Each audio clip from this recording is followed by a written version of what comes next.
ચોમાસા ઋતુ દરમિયાન ધાનેરા તાલુકામાં જળભરાવના કારણે આમ પ્રજાને ભારે હાલાકી ભોગવવી પડે છે। ધાનેરા તાલુકાના થાવર ગામથી માલોત્રા ગામને જોડતા કાચા માર્ગ પર 1000 પરિવારો વસવાટ કરે છે। ધાનેરા તાલુકાના ગ્રામીણ વિસ્તારની પ્રજા મોટાભાગે ખેતરોમાં વસવાટ કરે છે।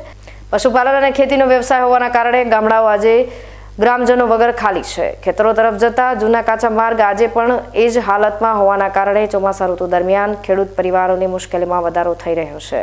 ધાનેરા તાલુકાના થાવર ગામથી માલોત્રા ગામ તરફ જતો જૂનો કાચો માર્ગ વર્ષો જૂનો છે અને આ માર્ગ વચ્ચેથી રેલવે લાઇન પસાર થાય છે। જે રેલવે માર્ગ નીચે વરસાદી પાણીના નિકાલ માટે નાળું બનાવવામાં આવેલું છે। જોકે વરસાદી પાણીના નિકાલ માટે યોગ્ય વ્યવસ્થા ના હોવાના કારણે ખેતરો અને ગામ તરફ જતો માર્ગ બંધ થઈ જાય છે। પાણી ઓછું હોય તો ખેડૂતો પાણીમાંથી પસાર થઈ શકે છે। જોકે પાણીનો ભરાવ વધુ હોય તો જીવ જોખમમાં મૂકીને પસાર થવું પડે છે। સ્થાનિક ગ્રામજનો આક્રોશ સાથે પોતાની રજૂઆત કરી રહ્યા છે કે એક સાથે 1000 ખેડૂત પરિવારોને સવલત મળે તેવી સગવડ સરકાર દ્વારા કરવી જોઈએ।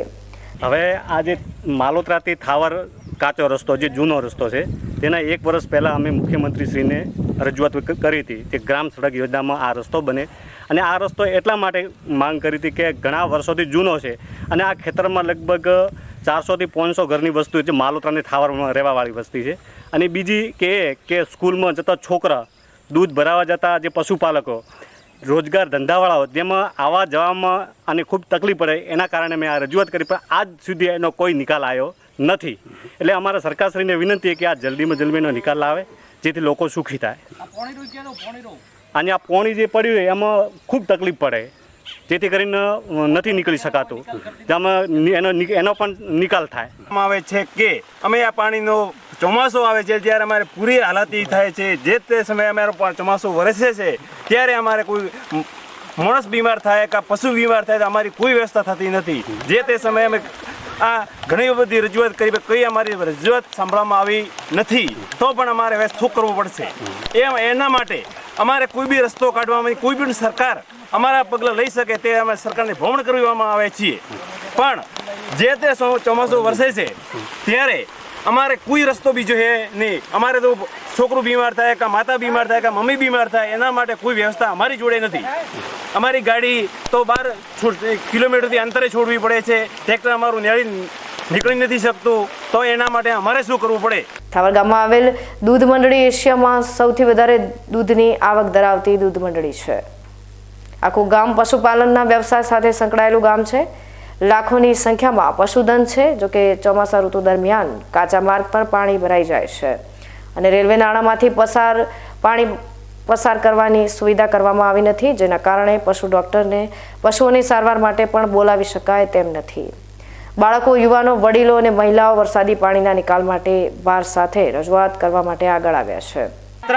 અને થાવરનો રસ્તો છે મેન જૂનો વર્ષોથી સાહેબ નમસ્કાર તમને વિનંતી કરું છું કે ધાનેરા મામલતદાર શ્રીને જિલ્લા કલેક્ટર અને સાંસદ સુધી અમે આ રજૂઆત કરવામાં આવે છે કે પાણી ખેડૂતોને પશુ અને પંખીઓ આને જવા માટે અવરનવર અનાજ અમારે વેચવા જવું તો ખૂબ મુશ્કેલીઓ પડે છે। અમારે આ કડાકડામાં પાણી અને ખૂબ મુશ્કેલીઓ વધી રહી છે। પશુ મોદું થતું ડૉક્ટર દવાખાને ડેરીવાળાઓ આવી શકતા નથી। આવી અમારી પરિસ્થિતિ છે। આ વરસાદના નિકાલ પાણી માટે અમે આજે રજૂઆત કરવા માટે ખેડૂત આંદોલન જઈ રહ્યા છીએ। ગમે તેમ થઈને નિકાલ કરો। અમારા છોકરા નોંધ છે છોકરાને ભણવા કેવી રીતે મોકલવા માણસ બીમાર થાય તો કેવી રીતે લઈને આવું ઢોર બીમાર પડે તો ગાડી ડોક્ટર હાથે આવતા હોય નહીં અમારે કોક તો નિકાલ કરવા જ પડશે। એક બે નહીં પણ હજારોની સંખ્યામાં સ્થાનિકો ખેતરોમાં વસવાટ કરે છે। જોકે ચોમાસા ઋતુ દરમિયાન સ્થાનિકોના સામાન્ય જનજીવન પર અસર થઈ રહી છે। ધાનેરા તાલુકામાં 2 વાર પૂરના પાણી પણ આવી ચૂક્યા છે જેથી વરસાદ આવે એટલે પરિવારોના જીવ તાળવે ચોંટી જાય છે।